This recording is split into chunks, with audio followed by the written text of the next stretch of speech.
Hola chicos, bienvenidos. Vamos a trabajar en esta oportunidad en el área de aritmética para primero de secundaria y nuestro tema de hoy es teoría de conjuntos. Entonces, empecemos. Definición de un conjunto. ¿Qué es un conjunto? Pues un conjunto lo podemos definir como una agrupación de diferentes elementos que comparten entre sí características y propiedades semejantes. Por ejemplo, observamos en el ejemplo, tenemos el conjunto A, cuyos elementos son A, E, I, O y U. En este caso, ¿cuál es la característica que comparten estos elementos? Pues que los 5 son las vocales. El cardinal de un conjunto viene a ser la cantidad de elementos que tiene un conjunto. Tomamos como referencia el ejemplo anterior, ¿no? Seguimos con el conjunto A que viene a ser las vocales, entonces yo digo que el cardinal del conjunto A que se representa con una n viene a ser igual a 5. ¿Por qué? Pues porque el conjunto A tiene 5 elementos. Relación de pertenencia. La relación de pertenencia se da, ojo, hay que tener cuidado acá, o recordar siempre esto, que la relación de pertenencia se da entre un elemento y un conjunto, solamente entre eso. En este caso vamos a ver pues si es que un elemento pertenece o no pertenece a un conjunto. Si es que pertenece, lo denotamos con una E, y si no pertenece, con una E tachada. Veamos un ejemplo. Ahí está el conjunto, me dan tres conjuntos y coloquemos por acá si es que pertenece o no pertenece. En mi caso voy a colocarle simplemente un check si es que pertenece y una X si es que no pertenece. Entonces empecemos. A pertenece al conjunto B. Entonces observo el elemento A, se encuentra por acá, y el elemento B es el conjunto que está acá grande. Entonces veo que A no pertenece al conjunto B, no está dentro del conjunto B, por lo tanto voy a colocarle una X que no pertenece. Seguimos, el elemento F pertenece al conjunto C, entonces F observamos que está por acá, pero C es el conjunto pequeño que está acá. Entonces observo que F no está dentro de C, por lo tanto F no pertenece al conjunto C. El elemento C pertenece al conjunto B, entonces yo observo que por acá está C, por aquí está C y veo que pertenece a B. Sí, C está dentro de B, por lo tanto él sí pertenece al conjunto B. El elemento D pertenece al conjunto C. El elemento D se encuentra aquí y pertenece al conjunto C. No, está afuera, ¿verdad? Entonces esto de acá debe ser falso. Y F pertenece al conjunto A. Bueno, F pertenece al conjunto A tampoco. F no pertenece al conjunto A.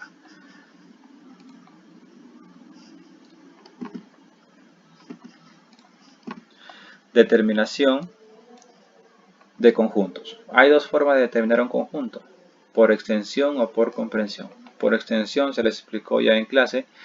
Esa determinación es cuando se nombra todos los elementos del conjunto, se nombra o se enumeran, ¿no? Pues en este caso seguimos con el primer ejemplo, ¿no? Que el conjunto A era las 5 vocales, entonces en este caso sería, nombramos todas las vocales, ¿no? A, E, I, O y U.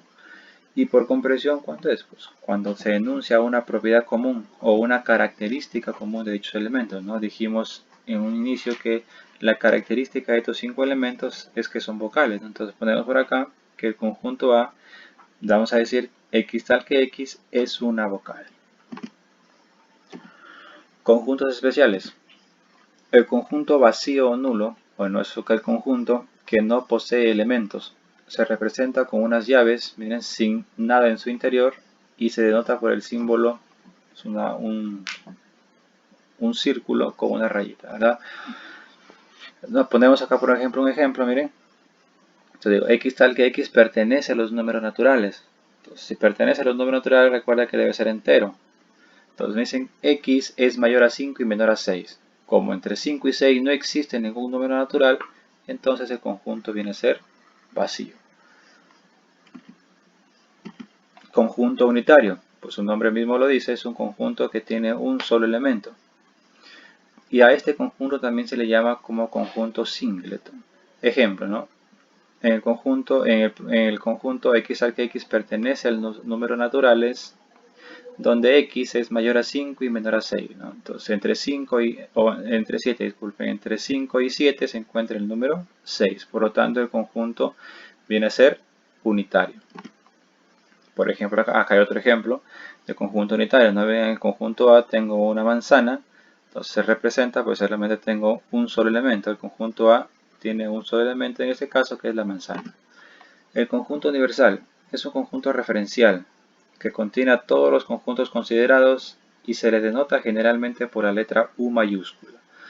Observemos acá, tengo dos conjuntos yo del conjunto A, que es 2, 4, 6 y 8, y el conjunto B, 1, 3, 5, 7 y 9. Entonces, hay tres formas de escribir su conjunto universal, ¿no? La primera es colocar, ¿no?, los números del 1 al 9, números naturales. La segunda es decir, bueno, x tal que x pertenece a los números naturales, tal que x es menor a 10, ¿no? Si digo que es menor a 10 y pertenece a los números naturales, estoy diciendo que está entre el 1 y el 9, por lo tanto está ahí. Y la otra forma voy a hacer que digo que x tal que x pertenece a los z, ¿no? Entonces es un conjunto mucho más grande. Relaciones entre conjuntos. Inclusión de conjuntos. Entonces en este caso voy a ver si es que un conjunto está incluido de otro. Ojo.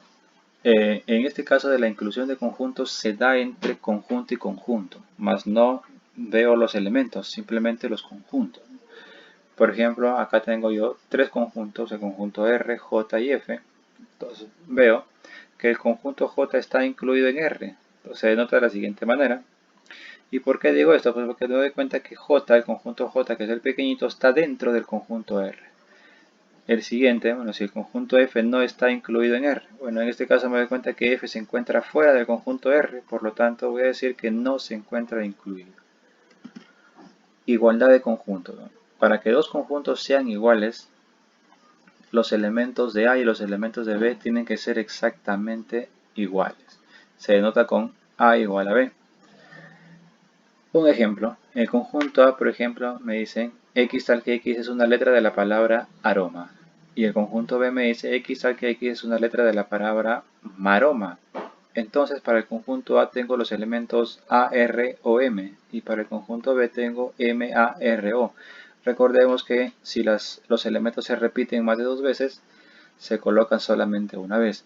Como me doy cuenta, tiene los mismos elementos, pero no está en el mismo orden. Pero igual, como son los mismos elementos, puedo decir que el conjunto A es igual al conjunto B. Conjunto potencia. Un conjunto potencia es el conjunto de todos los subconjuntos de un conjunto, o llamado también familia de conjuntos. Por ejemplo, mira, si yo tengo el conjunto A cuyos elementos son A, B, todos los subconjuntos de ese conjunto son, por separado, ¿verdad?, el conjunto A, o el subconjunto A, el subconjunto B, ahora cogemos de dos en dos, el subconjunto AB, y siempre el conjunto vacío, que es un subconjunto de todos los conjuntos que existen. En general, podemos calcular el número de conjuntos que puede tener un conjunto potencia de la siguiente con la siguiente fórmula, ¿no? Entonces digo, el cardinal de un conjunto potencia, en este caso, se calcula como 2 elevado al cardinal de dicho conjunto. Si quisiéramos desarrollar para el problema anterior, sería pues 2 elevado al cuadrado, ya que tiene dos elementos, sería 4 subconjuntos que están acá, ¿no? 1, 2, 3 y 4. Representación gráfica de los conjuntos. Empecemos con el diagrama de Ben-Euler. Es una forma ilustrativa y muy práctica para comprender intuitivamente las relaciones entre conjuntos. En este caso podemos utilizar nosotros cualquier tipo de figura geométrica, plana lógicamente. El diagrama de Carroll es muy utilizado para la resolución de problemas, que más adelante lo vamos a ver. Tenemos acá un ejemplo. Tenemos, por ejemplo, de repente me da un problema donde hay una ceremonia, una fiesta, y de repente pues hay hombres y mujeres, y hay una parte de los hombres que bailan, una parte que no bailan, una parte de mujeres que bailan, otra parte de las mujeres que no bailan. Entonces, para ese tipo de problemas me sirven los diagramas de Carroll. El diagrama lineal se utiliza simplemente cuando tengo un conjunto que tiene dentro de él a otros conjuntos. En este caso, si observamos los tres conjuntos, el conjunto A y el conjunto B están incluidos en el conjunto C.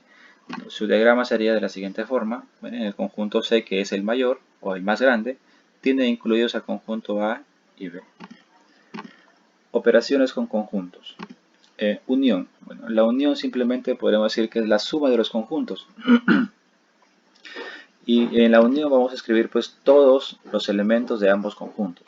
Si yo tengo dos conjuntos que tienen ciertos elementos en común, la gráfica queda de la siguiente manera, ¿sí? Pintamos todos ambos conjuntos. Si yo tengo dos conjuntos que no tienen ningún elemento en común, si son conjuntos disjuntos, pues la gráfica queda de la siguiente manera. Y en el caso de que yo tuviera que un conjunto está dentro de otro conjunto, la gráfica se representa de la siguiente forma. Intersección. La intersección de dos conjuntos simplemente son aquellos elementos que se repiten o son comunes para los dos conjuntos, ¿no? Para la primera gráfica observemos cuál es en la gráfica, qué parte de la gráfica se pinta. Bueno, en este caso deberían estar aquí en medio los elementos que se repiten. Si es que los conjuntos son conjuntos disjuntos, o sea, no tienen ningún elemento en común, notamos que no se pinta absolutamente nada. O sea, no hay ningún elemento que se repite en los dos conjuntos. Y si un conjunto está incluido de otro, pues la intersección viene a ser simplemente el conjunto más pequeño. Diferencia. La diferencia de dos conjuntos se escribe como A menos B y se define como el conjunto formado por los elementos de A que no pertenecen a B. Para este caso observamos la primera gráfica, ¿no? A menos B, entonces simplemente son los elementos de A, pero que no se encuentren en B. O sea, en otras palabras, simplemente le quitamos todo el conjunto B y lo que me queda en A es la diferencia. Si los conjuntos son disjuntos, o sea, no tienen ningún elemento en común, la diferencia A menos B simplemente va a ser A. Si es que yo les pidiera, por ejemplo, calcular aquí B menos A, en este caso la diferencia sería simplemente B. Diferencia simétrica. La diferencia simétrica de dos conjuntos se escribe como A, un triángulo o delta de B, y simplemente, bueno, es la diferencia entre A unido con B y la intersección de estos dos conjuntos. La gráfica queda de la siguiente manera. O sea, simplemente, en otras palabras, lo único que le vas a quitar simplemente son los elementos que se repiten. Ellos no van. Y si es que fueran conjuntos disjuntos, ya no tienen ningún elemento en común, bueno, la diferencia simétrica simplemente sería la suma de los dos, ¿verdad? Simplemente es A unido con B.